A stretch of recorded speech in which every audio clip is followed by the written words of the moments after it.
Bonjour tout le monde, bienvenue sur Kill Dead. Je m'appelle Emric et aujourd'hui, vous avez encore le droit à un nouveau format, le top.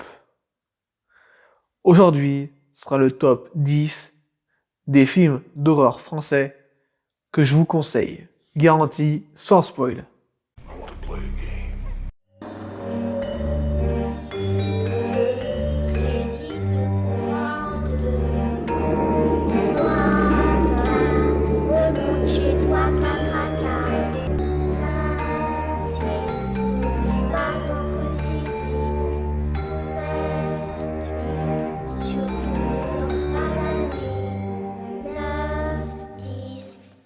Caché sous ton lit.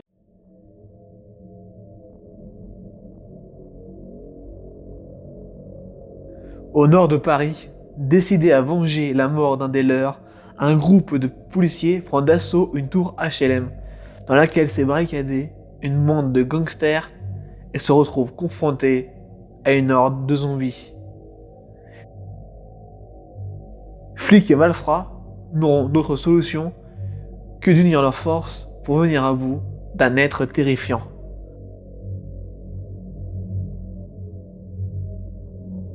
La veille de Noël, Bart, Lady, Ty, Yasmine et Eve quittent une soirée qui a mal tourné. Mais lorsque la jeunesse des villes se retrouve dans la griffe de Joseph, l'étrange gardien de la maison de campagne d'Eve, la rencontre bascule dans le conte sanglant.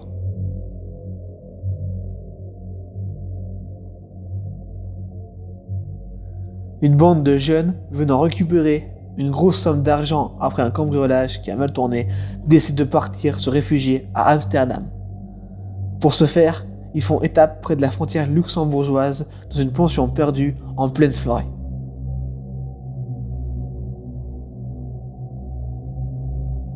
Alors qu'ils croyaient avoir échappé au pire, les 4 adolescents vont devoir dépasser la douleur absolue, la frontière de l'horreur la plus extrême.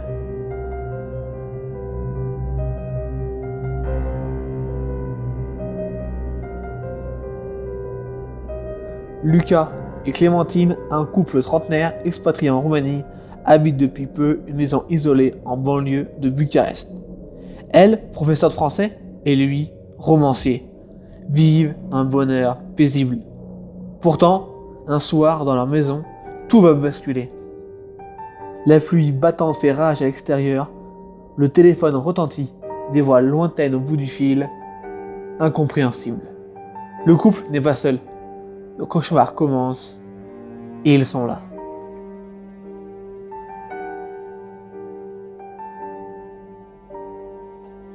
Suite au décès de sa tante, Colin et ses 2 filles héritent d'une maison, mais dès la première nuit, des meurtriers pénètrent dans la demeure et Colin doit se battre pour sauver ses filles. Un drame qui va traumatiser toute la famille, mais surtout affecter différemment les 2 jeunes filles dont la personnalité vont diverger davantage à la suite de cette nuit cauchemardesque.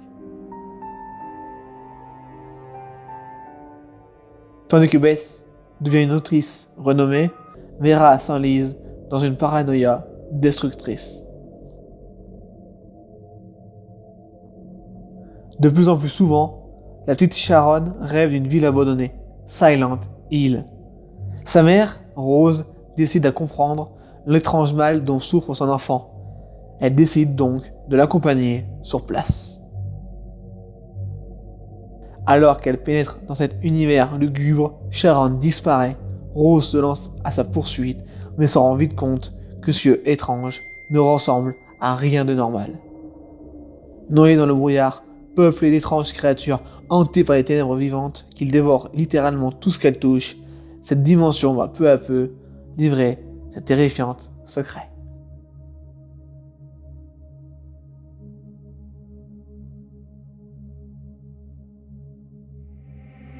Depuis la mort tragique de son mari dans un accident de voiture, Sarah est seule et malgré une mère omniprésente, c'est seule qu'elle passera son réveillon de Noël. Seule et enceinte. Cette nuit est la dernière que la jeune femme passera chez elle, car le lendemain matin, celle-ci doit entrer à l'hôpital pour accoucher. Dans sa maison, tout est calme, jusqu'au moment où quelqu'un vient frapper à sa porte.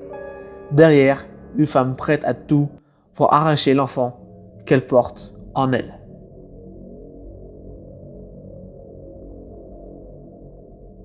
Maintenant, avant le podium, voici les mentions honorables.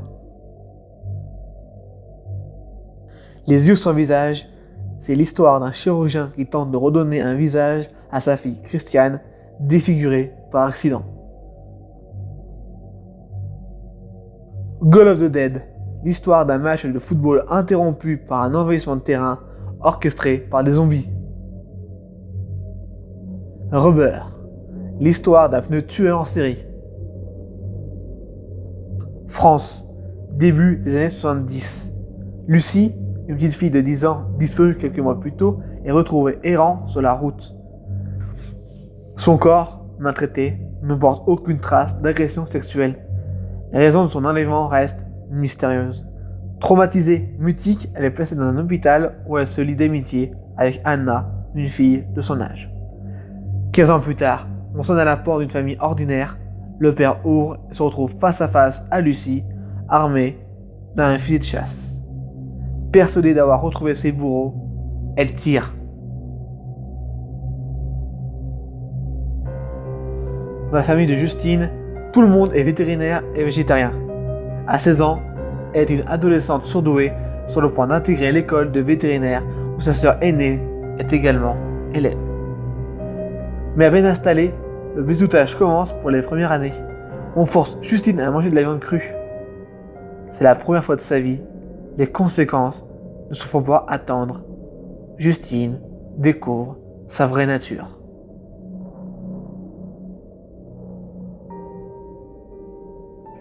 Marie, une étudiante de 20 ans, révise ses examens dans la ferme isolée des parents de sa meilleure amie. En l'espace d'une nuit, un tueur qui ignore son existence assassine à tour de rôle les membres de cette famille. Merci d'avoir regardé ce top 10 sur les films d'horreur français que je vous conseille. Ouvrez votre esprit, soyez curieux. À la prochaine.